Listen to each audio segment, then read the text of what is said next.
Alright, welcome back to another movie vlog for Asian cinema season. It seems like I didn't plan this, but it's becoming a kind of a trend now where the movie vlogs for this month of Asian cinema videos is being very strongly anime themed. And tonight, I just made dinner. I'm going to sit down with a movie. You've seen it in the title already, no doubt, from Up on Poppy Hill, a Studio Ghibli film. I've never seen this. And I counted, and it was a lot less than I thought. I thought I had maybe 8 or 9 Studio Ghibli films I'd never seen before, and there's like 5. So once I watch this, there'll be 4 left, and that's really worrying. Like, I have such a long history of Studio Ghibli, and it's a good story for another time. But I savor these movies. They're so special to me that watching them for the first time is an experience you can never have again. And I feel like I've probably watched all the best ones now, but I still want to hold on to and cherish those kind of first watches again. You know, because, again, they don't come around all that often. But I'm going to dive into it. I feel like tonight's the night. And sometimes you have to stop waiting for the perfect moment and just watch the bloody film. So that's what I'm going to do. This, I don't know very much about it. I believe it's set around the time of World War II. I don't know. Might not be. I think it's a period piece, though. And I think that it's, yeah, it's either 40s, 50s, or 60s. Oh, I looked at the back cover. 1963. So it's not World War II, but it is very much a period film about these 2 young characters, no doubt. Directed by Goro Miyazaki, the son of Hayao Miyazaki. Perhaps the greatest animation director of all time. One of my favourite directors, if not my favourite director of all time. And I haven't seen any of Goro Miyazaki's work. And I understand they had a bit of a wonky relationship when it came to Goro coming in to make his own movie with Tales from Earthsea, which I haven't seen. People say it's the worst Studio Ghibli film, so I'm sure it's still going to be pretty good.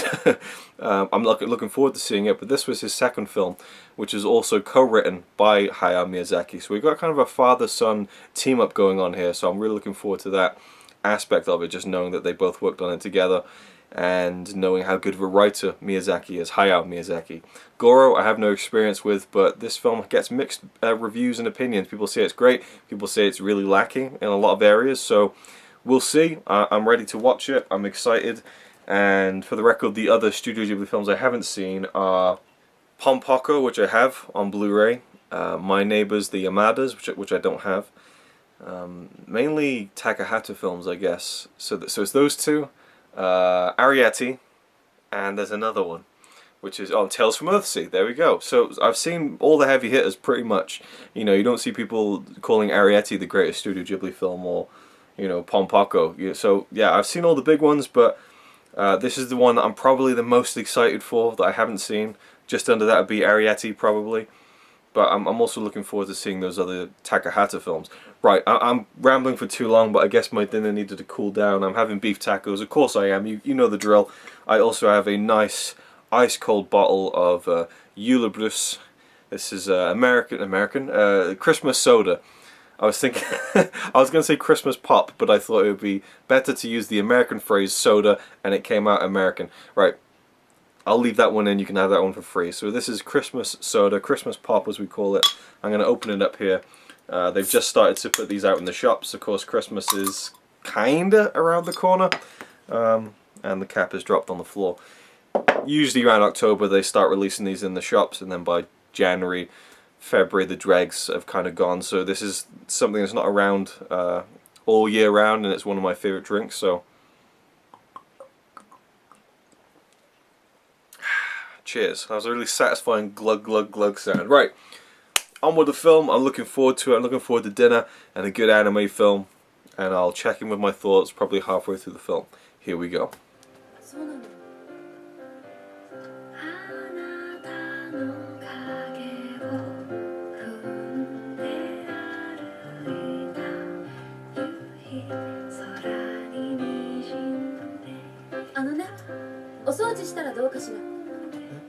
Okay, I'm about halfway through from Up on Poppy Hill, and to say that it's a little bit of a disappointment would be being honest.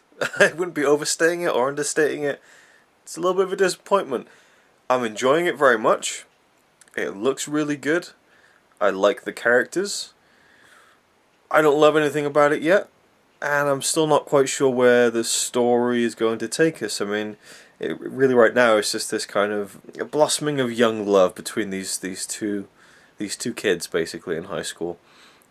This girl who, it's not quite clear, it looks like she lives with a very big family that she has, and her mother's away, her father's dead, her grandmother is kind of holding the fort, but this girl is very much kind of the housemaid. You know, she cooks everyone's food and stuff like that, goes to school, comes back home, cooks the food, takes care of stuff. I mean, her sisters help out too, but she's very much the one taking charge, and she doesn't appear to be the oldest sister either.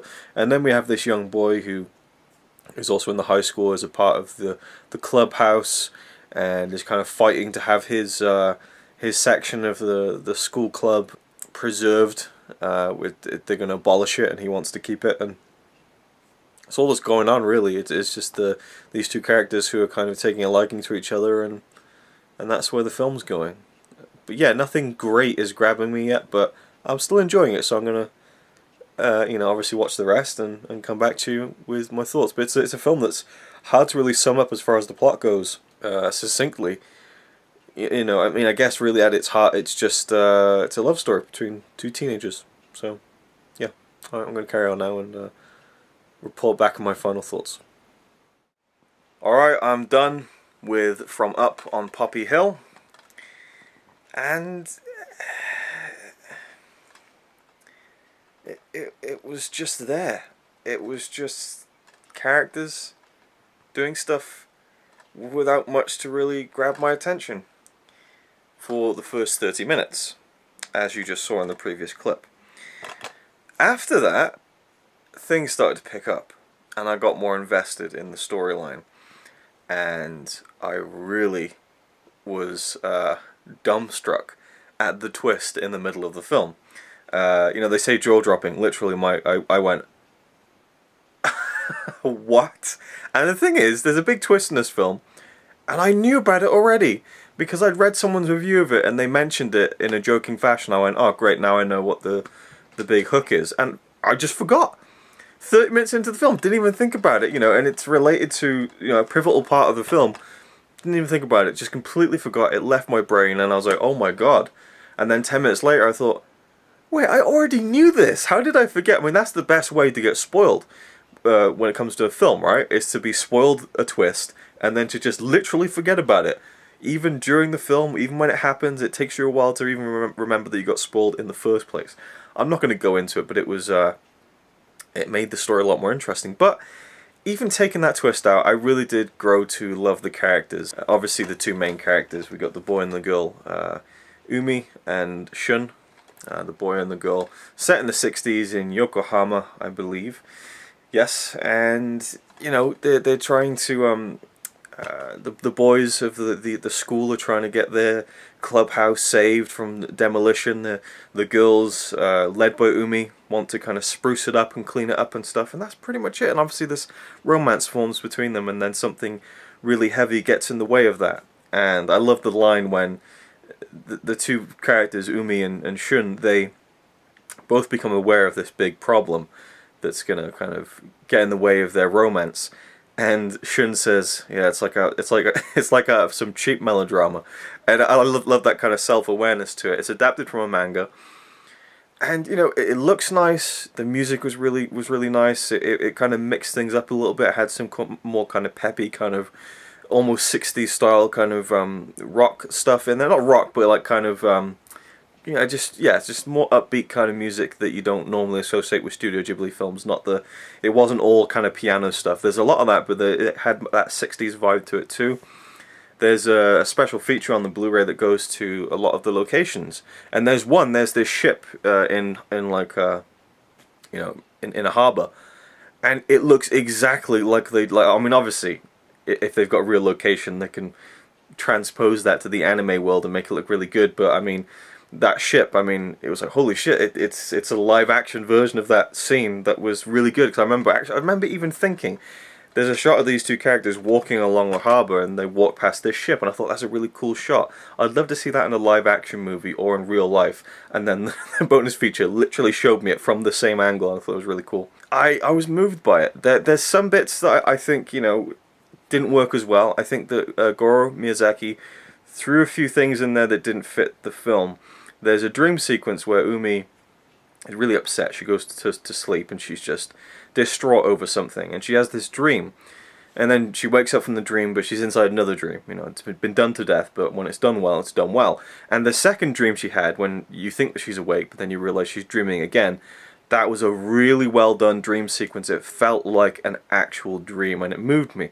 You know, a tear almost rolled. Like, I thought it was really sweetly done and kind of heartbreaking at the same time. But the first dream was right out of Nausicaa. Like, literally, it was the same art style as the scene in Nausicaa when she's remembering when she was a little girl and her father and his friends were tracking down the baby Ohm when she was trying to protect it. Like, the same art style.